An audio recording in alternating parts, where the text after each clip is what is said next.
Good evening and welcome to the Writer's Block.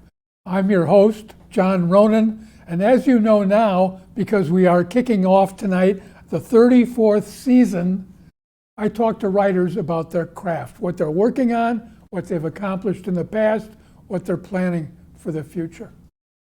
It's a little bit wider net than the Writer's Block, however. We have had on painters, we've had on musicians, we've had on sculptors. So if you have an idea for a writer or other brand of artist who might be a good fit for the Writer's Block, watch for our address at the end of the show. We'd be glad to get your suggestions. I also want to remind you that all the original programming that comes out of 1623 Studios is a result of cable access television. It's a wonderful public community service for all of Cape Ann, and you only get it with cable. So stick with cable, stick with the Writer's Block.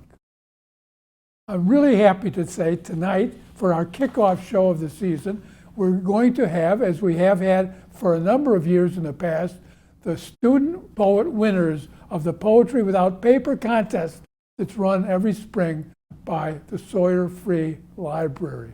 It's a wonderful festival that celebrates students, education, poetry, and books. I'm in favor of books. I'm going to read now the names of all the winners, the titles of their poems, and in each category, the elementary, middle, and high school, to make sure everybody gets some credit. And then I'm going to talk to the primary school winners. In the primary category, the first place winner was As I Walk Home from My Bus Stop at Goose Cove by Amory Cunningham in 5th grade. The second place winner was 400 Years by Iona Fishburne, 5th grade. The third place winner was Lucky 400 by Lily Como, 5th grade. There were two honorable mentions. The first poem was titled Gloucester by Sigrid Fishburne, and the second, Gloucester's Attributes by Joy Castellucci. Joy could not be with us this evening. The middle school winners were, first place, 400 Years Ago, Important Events Over the Years by Vivian Payne, 7th grade. Second place was I Am a Fisherman by Lacey Berry, also 7th grade. Third place, The Place for Me by Jean Langus, 7th grade. First honorable mention, Joe DeLina by Alina Brown, 8th grade. And the second honorable mention, Oceanic Beauty by Nathan Gorman Mello, 7th grade. I should also mention that these were their grades last spring when the contest was being held. They're all up a grade now. High school. The first place was To Wonder by Elijah Saruf, 12th grade. Second place, Selections of the Sea by Phoebe Hone, 9th grade. And third place, Well of Devotion by Emma Wilt, 9th grade. There were no honorable mentions in the high school category. Now I'm going to turn to my left and we're going to meet and greet the winners of the elementary contest. First place, Amory Cunningham on my left, and then second place, Iona Fishburne in the center, and then Lily Como on the far end. Good evening. Of course, it's afternoon, but the show's going to run in the evening. Amory, I want to ask you how you got the idea for As I Walk Home from My Bus Stop at Goose Cove. Well, I walked home from my bus stop every day in the school year, and so I just thought about everything I saw and made a poem about it. It's interesting to me that you walk home from the bus stop every day. A lot of the kids do that. Why did you think, or when did you think that that would be a good poem? Probably about a month or two before the Poetry Without Paper contest. And did you work on it for a while? No, I just heard about the contest and then I just wrote it down because I had pretty much already thought about it in my mind. So you just wrote it out. Well, that's good. I want to ask you if you would read your poem for us. Okay. As I walk home from my bus stop at Goose Cove, I get off the bus. I start walking home up Dennison Street. As I walk home, I pass Dirt Murray's dock boating spot by the water. I smell sawdust and hear power drills and electric saws going to work. As I walk home, I look across the cove to Indian Point. I think of the airheads there that are probably 400 years old, just like Gloucester. As I walk home, I go by Jeff King's workshop and see wood smoke coming out of the chimney. As I walk home, I go through the woods and look up at the tall pine trees, not 400 years old, but maybe halfway there. As I walk home, a squirrel chatters. As I walk home, I come out of the woods and pass my aunt and uncle's house. As I walk up the hill and I'm at my house. Even though I've just got home, I have actually been home the whole time. Some things may not be 400 years old, but they help make our home home. Very good. I think that deserves a pass.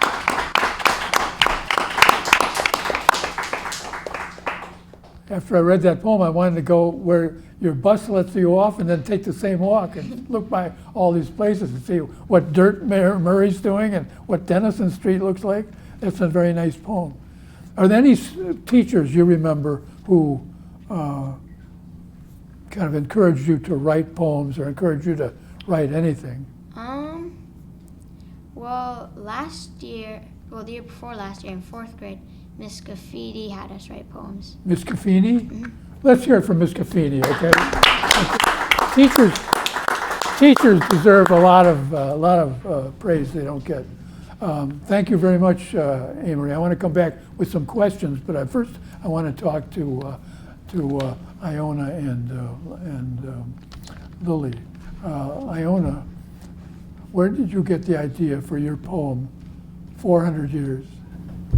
Well, my friend told me about the contest, and then I sort of decided I wanted to compete in it. So there was like a night where I couldn't sleep, so I made it up then. I'm sorry? There was a night when I couldn't sleep, so I made it up then and then wrote it down in the morning. So did it come pretty easy when you actually sat down and wrote it? Yeah. So this is one of the many poems we got that kind of tuned into the Gloucester anniversary this year, the 400th anniversary, and your poem is really zipped into that from the title and the rest of it. Would you read your poem for us, please?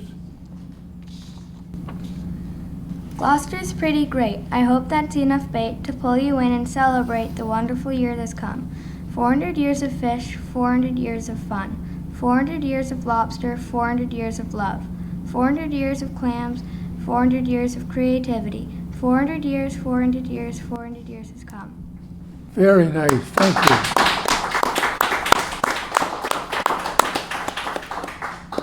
I love that first rhyme. Did that come into your head right away? Gloucester's pretty great. I hope that's enough bait.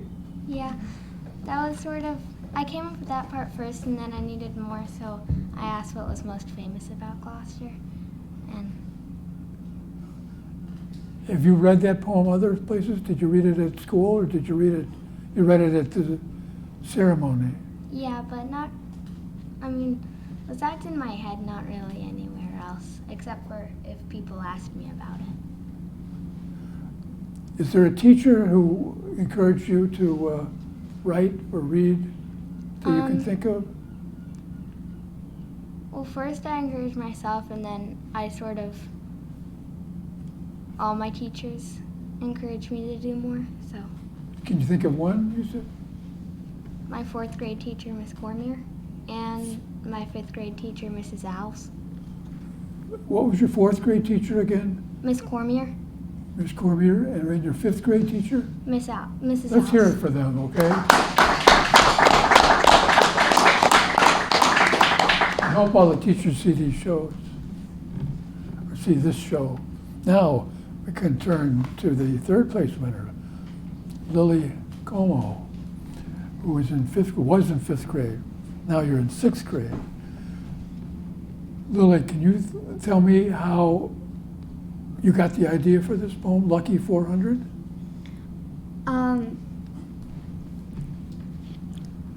My teacher had told me about the contest, and I decided to write because I like to write. And You love to write? yes. Would you read your poem, Lucky 400, for us? We've been settled here for 100 years, right down to this very day. The Puritans made a large mistake sailing far, far away. Yet we have found better settlers who have been humbled here to stay. Those who see all four seasons, night, twilight, and day. Those who worship this place and hold it near and dear. Those who made the right decision to stay and settle here. And to those fishermen who risked their lives at sea.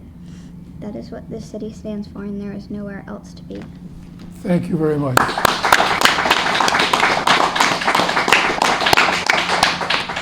I like that strong finish. You don't think there's any place else to be except Gloucester, right? So you love Gloucester. Yes. So do I agree. Can you think of a teacher who encouraged you or you want to thank?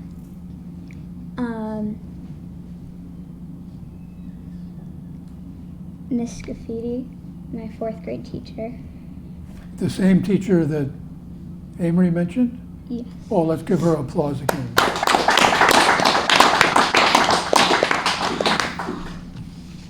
Now, I want to go back and ask you some questions because I think it's interesting that you're writing and reading poetry. And before the show started, I made a joke. I said that I knew all of you watch the Writer's Block. But aside from the Writer's Block, what do you watch if you watch TV or watch something stream on the internet or even go out to a theater? Let's go the other direction. Lily, what do you read or see? Or what do you see?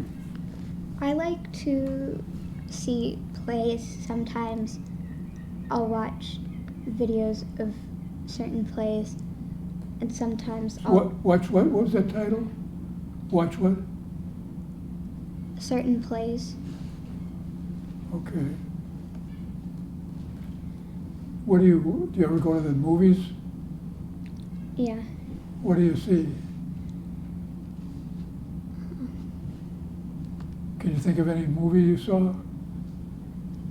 No? How about on the YouTube or anything like that? I watch Broadway plays on YouTube sometimes. Yeah? You like that? Yes. Good, good. I want to ask the same questions and go down the line. What do you watch if you watch TV? With my dad, I usually watch Father Brown. Father Brown? The Father Brown Mysteries? Yeah. And that's basically all we watch. So I'm sorry, what? that's basically all we watch. So it's Father Brown and Do you watch other mysteries besides we Father watch Brown? Miss Marple and Poirot. Which one? Miss Marple and Poirot. Oh, you like a lot of mysteries. Miss Marple, Agatha Christie. Yeah. Yeah, whoa, that's good. Now, Amory, you're on the spot. What do you watch? I watch The Simpsons, and in the summertime when the Tour de France is happening, I really like biking and watching bike racing, so I watch the Tour de France a lot in the summer. What kind of racing? Bike racing. Bike. Pedal bikes. Wow, so you have a bike? Yeah. You don't walk all the time? No. What else do you watch if you're not watching racing? Different stuff. Just, I don't know, whatever's on.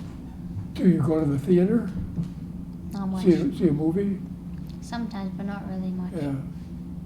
Now I'll go back the other way. I want to ask you the same question. Do you read books? And if you do, what are you reading now? So I do read books sometimes. I read a lot of books in school. I'm not reading a book right now, but this summer I read a book called Echo. Echo? It's about a kid and he got lost in the woods, and then he survived, and then he got found. He gets lost in the woods, you said? Yeah. Is it scary? No, not that scary. Echo. Yeah. Okay. Maybe the sales now, when people watch this show, the sales of Echo go way up. People race out and buy it. You liked it? Yeah. Okay, good. Now, Iona. I have books that I read for school in the summer that I like. My favorite one is Everything Sad is Untrue. What's the title again? Everything Sad is Untrue. And Did you like that? yeah, That was assigned to read during the summer? yeah, but it was one of the choice books, so I got to choose to read that or another one. Yeah, I like it a lot. Good. And now, Lily. I like reading. I'm reading this book called Glitch. I'm sorry? I'm reading this book called Glitch. Was that assigned for the summer? Yes. Is it good? Yes. Yeah? Yeah. So the books, when you get them signed, they sound like they're really piled up and they're going to be tough. But then you get into them, they're fun? Yes. Good. So maybe those books will sell like crazy now and people watch the show. You think? No. Maybe. Now, because it's the Gloucester's 400th anniversary, I want to ask you all, what's the best thing about Gloucester? I'll go back the other way now. Lily, what's the best thing about Gloucester? Best thing about Gloucester is in elementary school, in 3rd, 4th, and 5th grade, you get to take a field trip to Maritime Gloucester, and you get to go on the Ardell. Well, that's good. So you're enjoying school. That's good to hear. That's good to hear. Now, what do you? It's hard to choose because there are so many good things. There's so many things. Yeah. Well, you mentioned in your poem, fish, fun, lobster, clams. Do you eat lobsters and clams? Mostly fish, but I guess I think that the best thing about Gloucester is being here. So Being here? yeah. Good. So you like it here? Wonderful. I do. Now, Amory, what's the best thing about Gloucester? There's lots of stuff to do. Say that again? There's lots of stuff to do. Okay.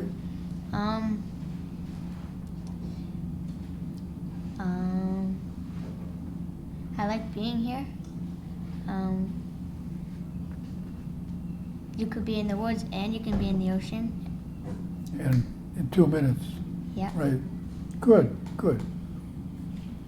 I'm glad to hear that. And I'm glad to find out you're so positive about school and about Gloucester. It's a great place. Thank you for coming down here today to be on the writer's block.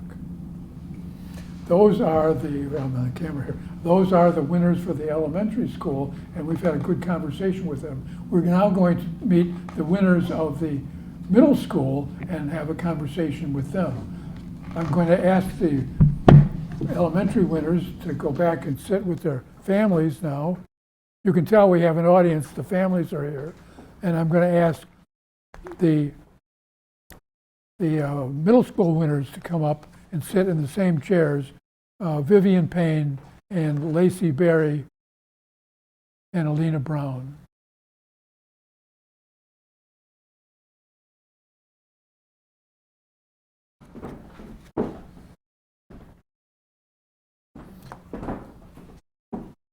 Vivian, I would like you to read your poem for us, if you would. 400 years ago, important events over the years. Shoot. 400 years ago, when the ocean wasn't tamed and the waves roamed free, a group of explorers set out around near, away from an empire they wanted to flee. With a winter so cold and grim, hope dwindles from every person's heart. The natives decided to help, and they sure played their part. From crops to hunting, the pilgrims learned it all, and showed appreciation of following fall. 400 years ago, when the winter struck and the snow fell fast, these people had found a home at last. 300 years ago, the soon-to-be Americans grew restless. Tired of living under Britain's reign, soon they would be insurgents. As people bounded together to rebel, sides were formed. One side was loyal and stood down, while the other got armed. They were going to make a stand, impacting lives for years to come. A new country is what they were to become. 300 years ago, Gloucester was about to wage war for more freedom than there was before. 200 years ago, Gloucester grew in inventions and land. From the lights of Innisfree Harbor and 10 Pound Island to the Boston Gloucester stagecoach, with many subjects being broached. These are only some of the important events during this time, all of which have some sort of subline. 200 years ago, it was a time of innovation, as more people improved their situation. 100 years ago, something heartbreaking struck. For the sailors out at sea, it was just bad luck. Homes destroyed and lives lost, along the path the storm crossed. Almost everyone here knows its name. It was the perfect storm that caused great bane. 100 years ago, families would weep. For those lost at sea, that's really no sleep. Now here we are in present day, but here is where we won't always stay. Though the future is coming, some say it's already upon us. Gloucester, but looking back, we have come so far, there is no need to fuss. Gloucester has made history and is proud to be a city, and I am sure glad to be part of this community. 400 years ago, Gloucester was founded as a small fishing town, but now it is so much more. Very nice, thank you. That's a jam-packed poem with a lot of history. Yeah. Where did you get the idea for all these incidents that you mentioned, and also the order of going 100 years, 100 years, 100 years? Well, originally when we discovered the contest, I thought since 400 years, I could do a stanza for events during the time and choose one event to mainly focus on. And I went from oldest to most recent. So I really just research stuff and. So you had to do some research and then write it. Did you write a couple drafts? A couple copies? Yeah. So it didn't come like that? It took a while. Good, it always takes me a while. I'm glad to hear it. Is there a teacher you can remember who kind of influenced you to write? Two actually. My 6th grade and 7th ELA teacher, Miss Quinn, and both two separate teachers, Miss Quinn and Miss Crosby. Quinn and Crosby. Let's hear it from Miss Quinn.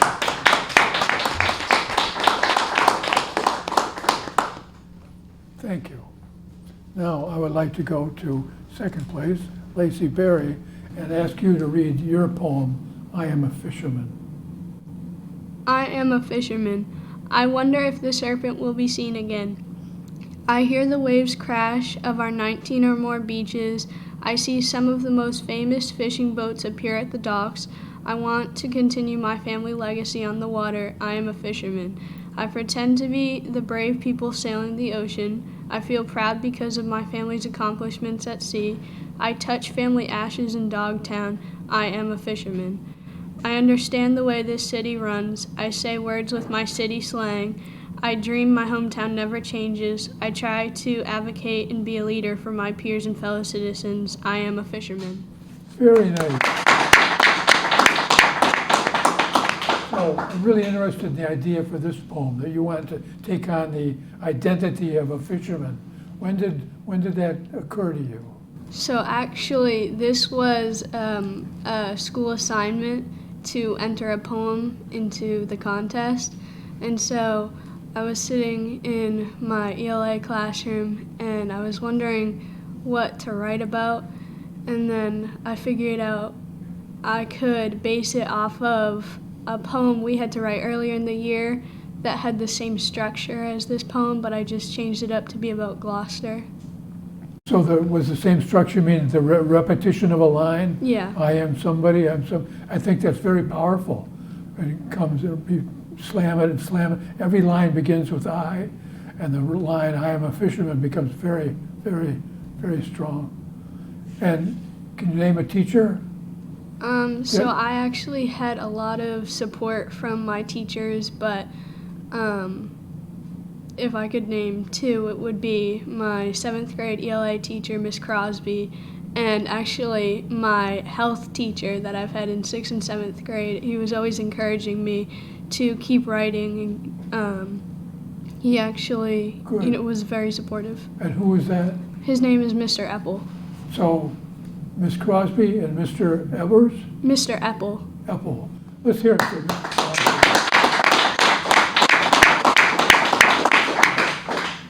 Now we go to third place winner. The name of the poem is The Place for Me. No. Excuse me. We're going to the honorable mention, Joe DeLina, which is not the name of the poet, that's the name of the poem. The poet is Alina Brown, who was in 8th grade. Would you read our poem, Alina? Your poem, excuse me. Yeah. A fishing boat rolls out of the dock. The anchor drops to the ocean floor. In the kitchen, the air smells like heaven through the door. Cookies, fig cookies, cocoa cookies galore. Memories out on the boat and in the kitchen, on the boulevard and at the statues. He was a fisherman and she was a fisherman's wife, but she was so much more than a baker and a wife. She fought for her fishing rights. She fought so many fights to make Gloucester a better place. She was full of grace. He made the economy go round. He had lobster, codfish, and so much more. They are star-bound.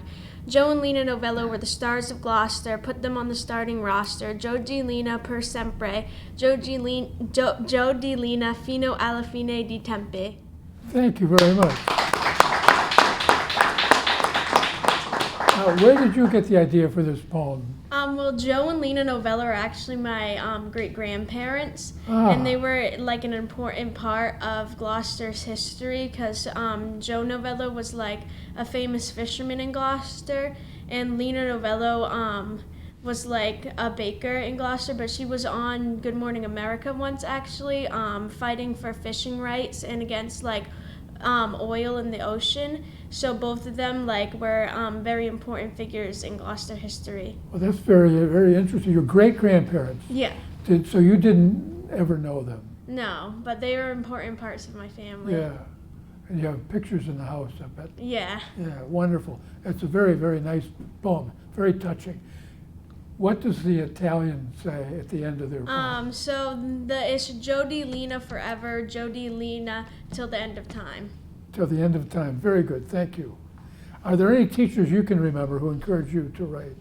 Starting most recently, I would say one of my 8th grade English teachers, Miss Hillinger, because she was always very happy with my writing and poetry, and she always encouraged me.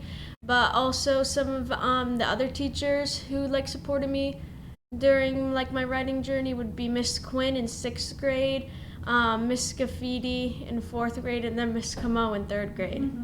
You pointed to who? Miss Camo. Miss Camo. You're a teacher? Oh, my Lord. Somebody give me a applause. Thank you for that. We're officially out of time, but I don't care. I'm going to go a little over. Can you tell me what you've seen on TV lately, Alina? Well, probably my favorite TV show would probably be The Summer I Turned Pretty. That's one of my favorite TV shows to watch. I don't know that. Should I pay attention? Is that a network? No, it's on Prime Video. Oh, expensive one. I don't know if I can afford it, but I'll try. Lacey. So every Wednesday night, I usually watch Chicago Fire. Chicago Fire? Yeah. I'll have to try that. I've seen that advertised. I used to live there. Maybe I should watch it. Vivian, do you watch any TV besides the Writer's Block? Mostly cartoons, such as The Simpsons, as someone Mostly said what? earlier. Cartoons such as The Ah. Simpsons, Simpsons and, whatnot. yeah, anything. What do you read? I'll go back the other direction. What are you reading right now? And most recently, I read a summer reading book that I quite like. I believe it was called For the Better of Mankind or something like that. You like it? Yeah, it's nice. Are these books given for the summer reading? or just on your own? We give a list and we can choose some, and it sounded interesting and I liked it. So the list is maybe 20 books and you have to pick 3 or 4, something like that? Yep. Lacey, what are you reading? So I'm not currently reading any book. I did read a summer book. I don't remember the title of it, but it was also from the list. Was it a mystery or horror? You could say it was like a mystery. Yeah? Alina. Well, I had a summer reading book too, but it probably wouldn't be my favorite book. It was called The House on Mango Street. Mango? The House on Mango Street. Mango or mango? Mango. But some of the other books that I like to read are like The Summer I Turned Pretty, Red, White, and Royal Blue, and like I have a bunch of books at home, so I have a lot of favorites. The Summer I Turned Pretty was a novel first. Yeah, it before was a trilogy before it became a TV show. Good. We're almost out of time. I didn't get to talk to you as much as I wanted to, you three, but I want to thank you for coming down and being part of this show and congratulate you on the poetry. Now stay right where you're there, where you are for a minute. Now I have to talk to that camera and say goodbye. Thank you for being with us on the Writer's Block, everybody out there in television land. I want to mention that the audience was enthusiastic, the student poets were enthusiastic, and this is all a function of cable access television. So thank you for being with us. If you've learned something about Gloucester and poetry and student excitement, then the Writer's Block has done its job. Hope to see you again next time on the Writer's Block. Good night.